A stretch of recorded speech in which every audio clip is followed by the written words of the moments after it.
Another response video. Luddite returns, just to waste him more time. I mean, it's not going to be an argument here. Called it the ironies of anti-nihilism, effelism. He doesn't deal with the isms here at all. So he's not just dealing with these words as isms. He's dealing with ists, okay? Anti-nihilists and effelists. Okay, it's just more of the same old bullshit, more of this personality, character assassination kind of nonsense. So I'll play the game.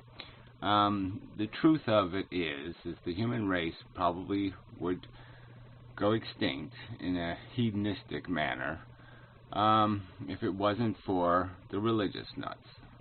So if we reform the religious nuts and the religious nuts start to behave like the rest of the human race, I'm talking about the 20% of the fanatically religious nuts who have all of the extra population, who are maintaining human population and continuing to grow human population.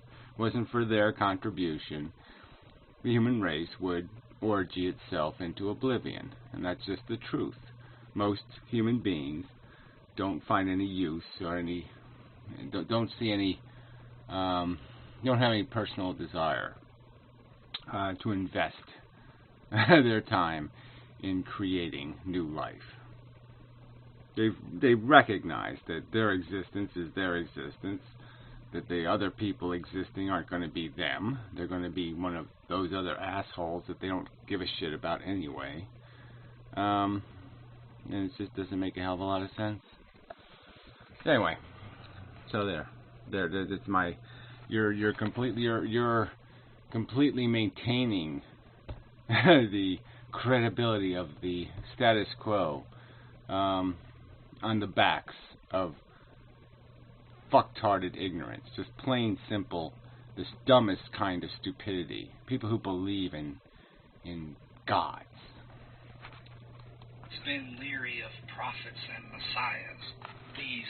Yeah, whatever. So where are there any prophets or messiahs? There aren't any. So yeah, you should be leery of them because there aren't any such thing. So yeah, stupid. Purveyors of truth, capital T. Purveyors of truth. So anybody who makes an argument about the truth of something is a purveyor of it. It is something to be, well, go ahead and be leery. I just don't care, right? I mean, the argument is you're either right or you're wrong. You're not proving me wrong. If I was Martin Luther King arguing for civil rights, what's your counter argument? It's going to be the argument. Just slandering Martin Luther King doesn't accomplish anything. So why don't you get to the real subject and make some argument about how civil rights are a danger or how that's not the right way to go. You won't do that. So explain to me, the effilist, explain where you derive this right to create life. You're the aggressors. You're the imposers. You've done the first act, okay, that's requiring the opposite reaction. You're committing what is defined as a kind of a rape. You're rolling dice with somebody else's welfare. You're using them to satisfy your projected notion of value. And somebody else says, no, that's wrong, and they're going to try to stop you. So explain how it's wrong for them to try to stop them. You're not going to do that, though, because you're a pussy and you don't have an argument. You just have character assassination. That's all you bring to the table. When an ethic or metaphysic is codified, there's always an inquisition knocking at the gates. Yeah, so again, everybody's an inquisitioner. Anybody who wants to change anything for the better, let's all doom and gloom say, Gandhi, ooh, scary, scary. Everybody's a scary character. This is really irrelevant. Because guess what? There's no other way to resolve human progress. There's no other way it happens than through conflict. I mean, whether we have some structured, brilliant debate system, I'm willing to vote for that. I'm willing to vote for even a lottery. We all put our little tickets in and one idea wins, and we all have to conform to it. I don't care. But the point is we have dispute and there has to be resolution. And we see the formula throughout history, and that's just the way it is, shit for brains. Good or bad, that's the game we got to play. There's no other game in town, shithead. I mean, lamenting stuff that truly can't be fixed, or lamenting stuff that I would be willing, if you had a suggestion, but you don't, of a fix except some sort of idiocy like, let's all just do nothing. Let's all just stand still and let the world create itself. Yeah, that's going to spill bridges. I'm leery of those willing to die for a cause, as the line between self-immolation and willingness to burn others at the stake is very thin. Well, prove that. All right, I don't know. All the monks who've ever burned themselves, I don't think any of them were child molesters. I'm not sure, but I don't think any of them were. I don't think any of them burned witches at the stake. People who self-sacrificing, I don't think they have a very bad record at all. I think they've been very good at being very willing to give of themselves completely and without much of a liability. I mean, really, this is a stupid thing you just said. Really, there's no evidence of this shit. If they really had their balls on the table, all these stake burners, if they had to risk their balls on their fair trial, all of a sudden I don't think they'd have the trial anymore. So I don't think they're courageous. Yeah, so no, I don't buy it. I'm quite leery of optimists, these champions of change. I find myself in agreement with Cerrone. Yeah, champions of change. Oh my God, let's be afraid of the changers. Again, I mean, this acquiescence to some bizarre chaos of nothing, some sort of chaos of stagnation. Let the fungus eat us, is somehow the more glorious way to go. Yeah, just die of boot rot in the trench. Don't fight the war, just die of boot rot. Fuck you, you do that. I'm going to choose a better course. The aspiration to save the world is a morbid phenomenon of a people's youth. Yeah, well, whatever. Quoting Gary, you're a bit of an asshole. There, that's what Emendum says. Quoting Emendum, you're an asshole. I mean, this is just what the fuck. You shouldn't be able to maximize or attempt to get the most out of your existence, to affect the things you care about. You should just sit back. Don't try to cure the disease. Let it kill a few of your kids. So what? It's the way it is. Don't do anything about it. Fuck you. I'm going to do something. Hope is my enemy, says the antinatalist, but who is more full of hope than the antinatalist? Yeah, well, that's your projection again. So now you're just changing the subject. Hope isn't the subject of antinatalism. You're going to argue that you shouldn't discuss, even if there was no hope, even if I conceded there was no hope, does the truth change? People shouldn't talk the truth? They should just lie? Why would they do that? Why would they do that?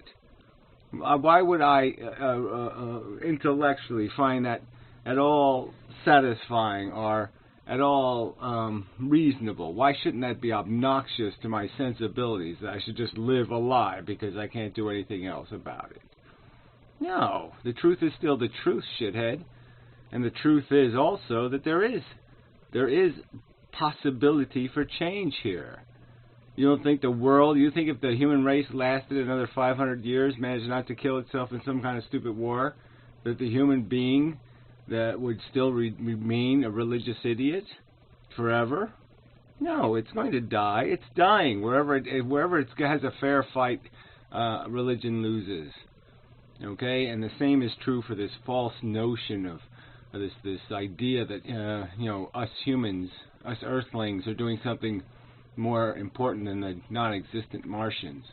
That delusion would also win a fair fight.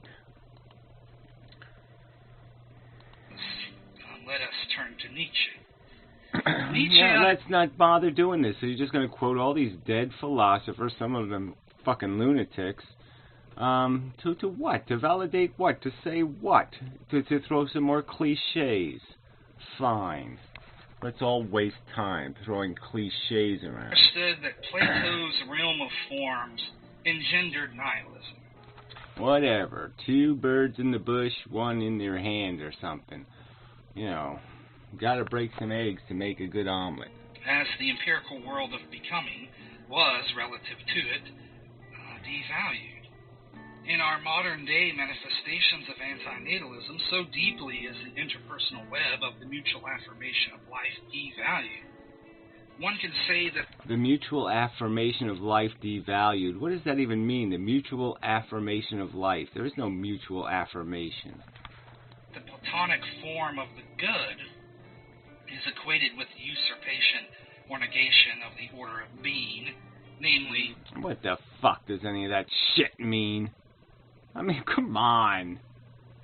The Platonic? Well, fuck you. Non-being.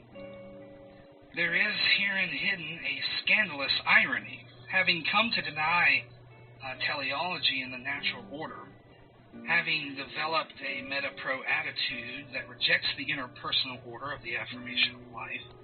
The interpersonal order of the affirmation of life. Now, what the fuck does that mean? The interpersonal order of the affirmation of life. What, you mean the delusion that most people believe in God, and therefore think God done it, therefore it must be good? I mean, what? The mutual delusions? Shared delusions? I should find that respectful some way? What's the evidence that they have it right? Oh, that's right. There is no evidence that the dumbest people on earth have it right. The breeders, the people having all the substance of the babies have it right. No, there's every bit of evidence that they have it completely wrong. Their life is testament to their failure, and their philosophy is testament to fucking preposterous ignorance. There has come to be an almost entirely unique materialization of the will to power. To quote Nietzsche, the will prefers to will nothingness rather than not will. Well, whatever. Says you, okay? I mean, my will doesn't have any will to play any kind of willing game, willing for no point or reason. So willing nothing rather than not willing doesn't even make sense anyway, because not willing is the same as nothing. So I don't even know what the fuck, that doesn't even make any goddamn sense.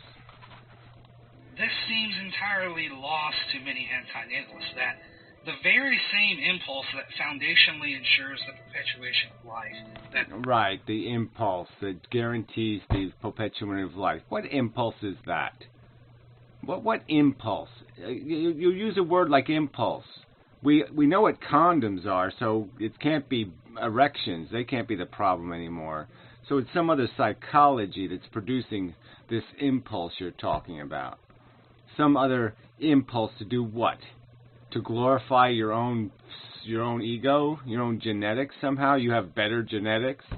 You think you're better than everybody else, so therefore you should make a copy of you? Huh? You think you're dumb enough to think that somehow you're going to live because your kid will live longer than you? You think somehow your kid's going to be thinking how great you were on the moment of its death? Yeah, I don't think so. Is becoming also grounds antinatalism or the will to nothingness. Well, whatever. It's not the will to nothingness. It's the will to just don't bother doing something wrong and stupid. Don't take risks. Don't be a slob. Don't be stupid. It's a will to not. Yes, it is a will to. You know, if you got nothing but bad choices, yeah, it's the will to no choice. But it's not like once you're here, you're saying choice would be great, but it'd be great if we had something to choose. But we don't have anything to choose. It's like voting. It's just gotten so obnoxious because it really is shit versus shit.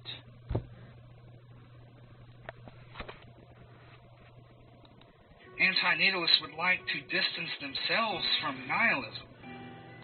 Well, whatever. It's not liking to distance themselves. It's the fact that there's absolutely no connection whatsoever. Antinatalists actually say rape is wrong, where nihilists say it isn't. That's the problem. Nihilists are assholes, and antinatalists and ethilists are reasonable, sensible, rational beasts who understand there's no point in causing somebody harm so some rapist can get off. That's stupid. We see that, while certainly not equatable to it, antinatalism is firmly rooted in axiological nihilism. Well, fuck you, okay? You're a pedophile. You're an ugly, stupid, little, short, small-dicked pedophile there. All right? I mean, you want to throw insults at people? I mean, it's just stupid. We have absolutely nothing to do with nihilism. We can't be more hostile to this idea that there isn't something precious here at stake, and you fuckers are literally shitting on it. Which has, in a sense, given birth to antinatalism. No pun intended. Whatever, no pun received. You're not funny. You're not witty. And this is just... It's just petty slander is all it is. You're not making an argument. Why is it unreasonable to think nature is stupid? You're not making that argument. You're not explaining to me why nature got it right. Why, because people are born with penises, they somehow know what the right thing to do with them is. Because they have a vagina and a uterus, they're supposed to. They're obligated. It's the sensible thing to do is to make a baby in it, because nature knows better than you. Even though you have billions of neurons and nature doesn't have any, it's smarter than you. Explain why it's stupid for somebody to be a little cynical about nature's fucking brilliance. This was not lost to Cerrone. If existence... Well, again, quoting in Mendham, you fucking suck. As it quite clearly seems to be, is contingent on turmoil, strife, and war. Antinatalism, pushed to the extreme of the absence of humanity in existence, would seem an embodiment of the principle of peace. But Cerrone knew better, the very first words of The Temptation. Oh, you're going to finally get to it, right? Yeah, so he's basically saying, yes, it seems quite obvious that this fail-safe solution to the problem is really fail-safe and really quite fantastic because it's fail-safe. But that's only an appearance. He's got a catch. There's a catch. Somehow it's not fail-safe to be fail-safe. To exist. Almost all our discoveries are due to our violences. Well, that doesn't even make any sense, right? That's not true. We would be so much better off if we didn't waste so much time and energy and resources on violences. So that's just stupid. I mean, it's preposterously stupid. To the exacerbation of our instability. At face value, Cerrone was an antinatalist, but as an ideology or normative philosophic system. Oh, so now you're going to tell us what he thought. Oh, brilliant. He was far too pessimistic for its adoption. Ironically, antinatalism... Well, again, it's adoption. Adoption and concession to a truth. I don't even know what this means. Implementing something is different than conceding its truth. Saying that smallpox is a disease. Okay, that's a truth. Saying we should do something to eliminate it. That might even be a truth. Okay? But a plan is another different thing, right? It's different than those two things. You can believe those first two things and have no plan whatsoever. Or maybe you have a plan. Yeah, let's do some study and then we can eradicate it. That could be a plan. And you implement it with, like here, we give everybody this little thing, this little drug. And it makes everybody immune to the disease. And maybe it kills a few people, but yeah, we win in the end. So it's all good. And so you make that argument in defense of curing the disease. Seems sensible to me, shit for brains. Is viciously optimistic. There seems to me a hypocrisy in the antinatalist decrying of hope exemplified in others while simultaneously... Well, hope for what? Again, I mean, this word hope is irrelevant. It has to do with what is the end accomplishment. To say that you have hope, okay, that you're going to take something not made to be what you're going to try to turn it into. There's no game to be played here. You say you have hope that you can turn tic-tac-toe into a smart man's game. I'm saying you're not going to be able to do that. You have to make arguments to create or instill hope or to eradicate it. I'm saying you're not making any arguments here. Remaining the most hopeful persons. Now, So again, it's this slight dig. This argument's been made over and over and over again. You just keep ignoring it. Okay? They're making the argument that there's no hope that human beings would give up on this idea of having kids. The statistical fact is they already have, in mass, the vast majority of people. Okay? If you eradicated the bottom 10% of child makers, that is the 10% who have the most children, if you could just slide them out of the picture for a little while, the human race would have they would have an exponentially downward curving population decline. That's where it would be exponentially curving to annihilation. That's the truth. And you're saying there's something unhopeful for an antinatalist in that truth? That it's only 10 or 15% of the human population that's keeping us from our dream, and we should somehow be unhopeful? Yeah, sorry. For some, that is for ethelists, antinatalism isn't enough. It's just another manifestation of speciesism. The problem, as it were, is the suffering of sentience, sum total.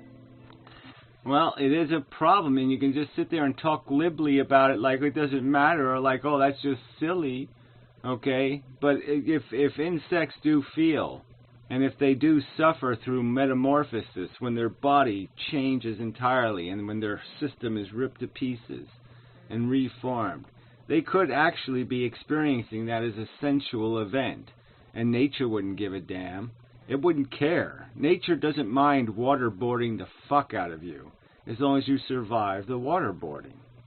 That's all nature cares about. It is nihilistic.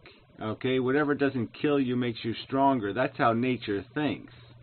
And that's a problem.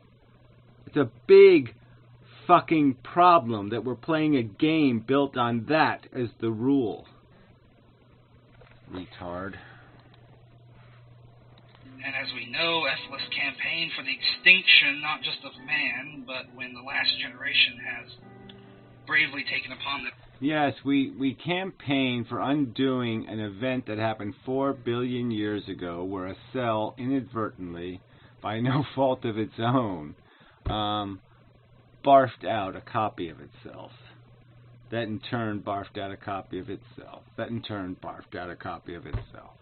Yeah, we just want to say, wait a minute, that wasn't too good an idea. So, yeah, let's go back and press the undo button. Themselves the utopia of nothingness. Just before... Well, again, it's better than the dystopia of delusionarily preposterous notions of somehow you're going to make replicating for the sake of replicating make sense. And you're not. No matter how many projected piles of poo you form into daffodils, it's replication for the sake of replication. It's a stupid man's game. Before the last man gives up the ghosts, they want to ensure that the rest of the animal kingdom shares in the bliss of nothingness. The irony... Again, it's not about the bliss of nothingness. It's about the fail-safe solution to the problem. The cure for the problem is to quit making unneeded needs. Really isn't that complicated. The irony is this. I think it fair to contend that it has been the Christian legacy that lower sentient life forms exist to serve the ends of man, coupled with an insatiable consumerism that has given us the horrors of corporate factory farming and otherwise... Well, like again, you people keep using this corporate factory farming like they're the only violators. Frankly, like I said, go out to the rural areas and go look at a small farm, and you're going to find some really disgusting shit because they get kind of lazy. All right? And that's just the truth of it. A generally malicious set of presuppositions actualizing sordid behaviors relative to our lower order brethren. And yet ethelists, so blinded by their purported empathy, fail to see in seeking to impose their enlightened ethic on the entirety of art. Well, again, who's imposing? Creation. Creation. Okay? Defend creation. Procreation. You are the imposers. You're the one saying, I'm so sure it's a good idea. I will push it. Okay? You're lighting the match, shithead, and sticking it in the frickin', you know, in the, what do you call those shingly things on the side of a house? Well, anyway, you get my point. Lower order brethren, their own participation in a tradition of speciesism that they so vociferously condemn. I don't know how it's speciesism. Again, where's our bigotry? Okay, that's the point. The point is we can see where humans are just applying bigotry. All right, plain and simple. They're pretending their sentience is so much more grand and elaborate than these other mammals that have exactly the same emotional capabilities. And that's ludicrous and silly. It's a plain and grotesque bigotry. Explain the bigotry of antinatalism or effelism. Where are we denying something's fundamental, factual substance? The fact is, from Copernicus overthrowing the geocentric model, to the Enlightenment supplanting the age of faith, to Darwin contending that we bear the indelible name dropper much stamp of our lowly origin, mankind has suffered sustained blows to our collective ego. And in spite of those sustained blows, you fucking preposterous assholes keep glorifying your existence as if you are truly accomplishing something grand. Because you what? Really? You tweaked your anus. You know, you had a marvelous hamburger at the local finery.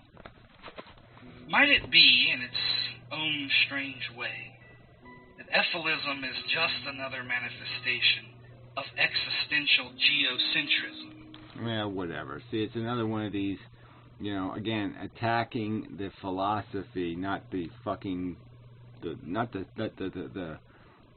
its core, not the thing it's built out of, not the facts, the conclusions it's built out of.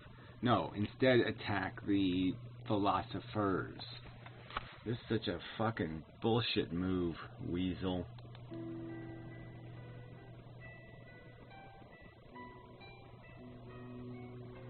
Whatever this is, thanks a lot. What? Just a brief update. Great Tai Chio has blocked me. Oh, good. And, you know, that's you are an positive. asshole. I didn't think that the fuck me that he threw in there was warranted, but... Yeah, well, look, you keep arguing the philosophers of antinatalism and effelism. You keep arguing that there's something about our character that's defective. You're not arguing the facts of evolution. You're not arguing the facts of the dilemma of the sentient organism. You're not arguing the facts of replication for the sake of replication, need creation for no purpose or function, just exposing things to harm, for no gain, but some projection, some notion of purpose, not a articulatable, rational purpose, no, just some notion in the head that says, yes, this must be a good thing because nature's been doing it for 4 billion years. That's not logical or sensible, and yet you don't argue those facts, you argue our personalities, because you're a petty weasel. If you're interested, I'll provide a link to the video, and you can see the comments that I made there. I don't think I said anything unreasonable or engaged in scare tactics, as he accuses me of. Well, he probably just got sick to shit of you. Okay, because that's all you've done. You haven't elevated this conversation at all. You just force us to defend ourselves against your accusations.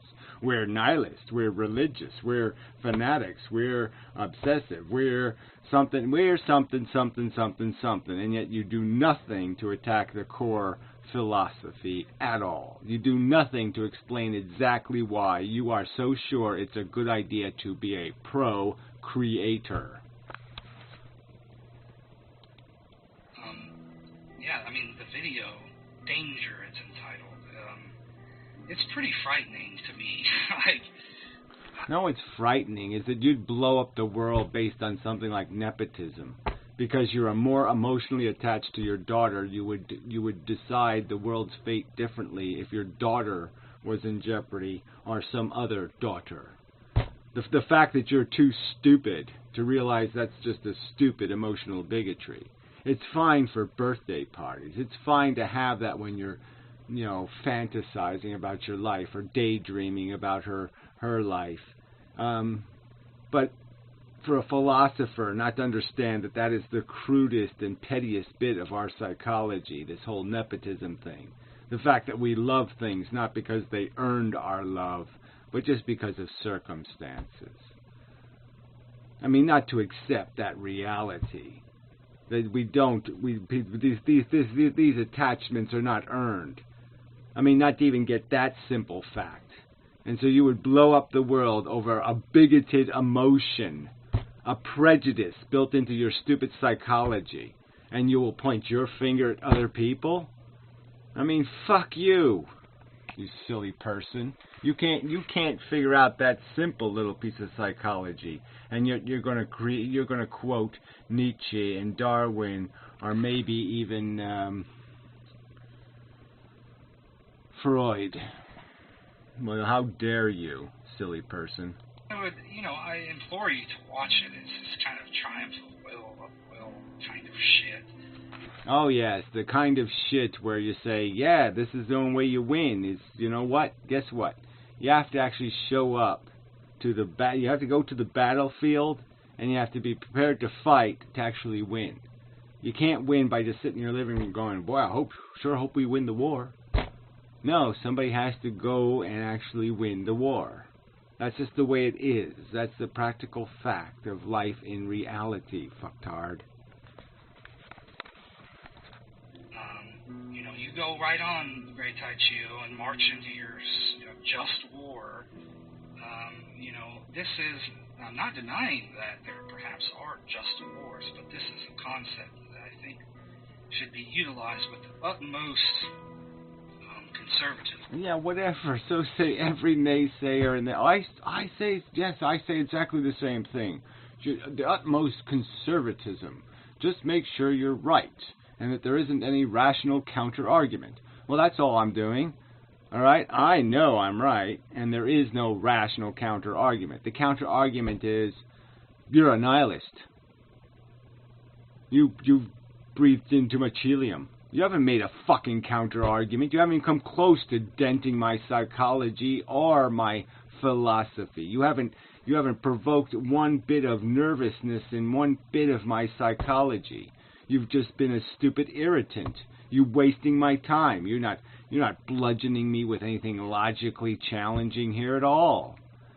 And you're certainly not telling me anything about my psychology that I find at all intriguing. I certainly know I'm not a nihilist. I certainly know that what emotions I have tied them sensibly as I can to reasonable things that are philosophically reasonable, and the things I know where I still am owned by my psychology. I certainly am aware of enough to admit it. And fear and trembling, if you will, because everybody's war is a just war. Everybody that wages war. Well, then what are you bitching about, silly fucking upside down man? I mean, really, then this is just pointless. Again, you're just wasting my goddamn time. That's right, everything is everything. That's right. So unless you have some way that somebody wins without resorting to that, well, let me hear it, shit for brains. Otherwise, that's right, we'll do the same thing everybody else has had to do to win. Fucking asshole. Justifies it in their own mind, right? From Islamic fundamentalists cutting people's heads off to Israel bombings. Yeah, so you're going to keep just bringing up religious nuts, right? So that's our liability. Somehow we have to take responsibility for the gun nuts and the religious nuts and truthers and anarchists and what? You're going to every kind of fanatical wacko group that has a cause is somehow our liability. Well, I think that's just fucking bullshit. So on and so forth. You know, to fucking the USA engaging in Romanesque fucking It's not even Romanesque, actually. It's much more insidious than the Romans. democracy at the barrel of an F-22 or whatever, you know. And I think that, yeah, I stand by the comments.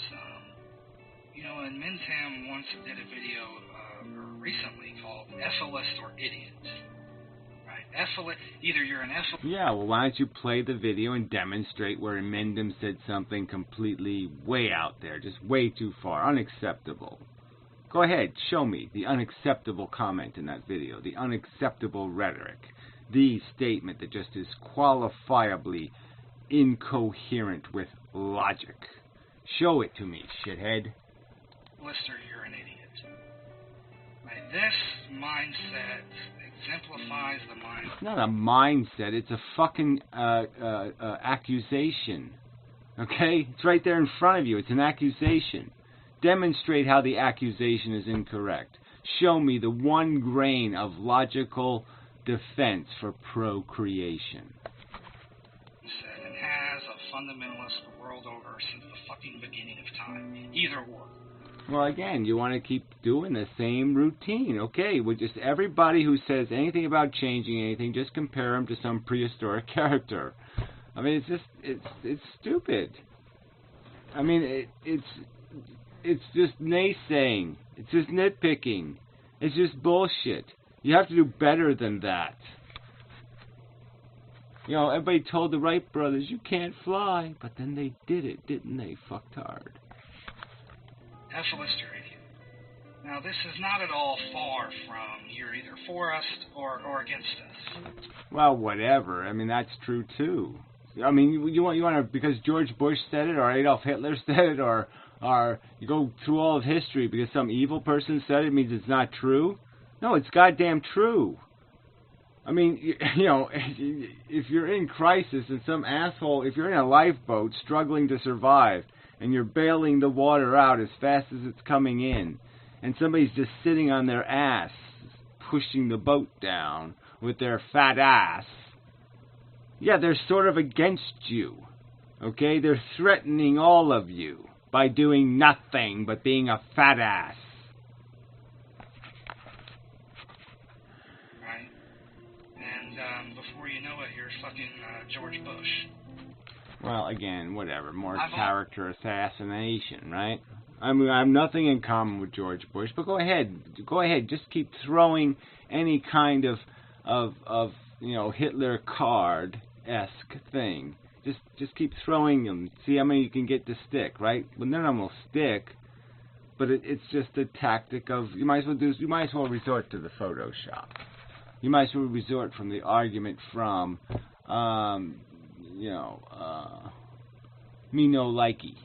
Yeah, just do the argument from you no likey, because you don't have a rational argument. So fuck you. Just the time wasters, which are stupid waste of time.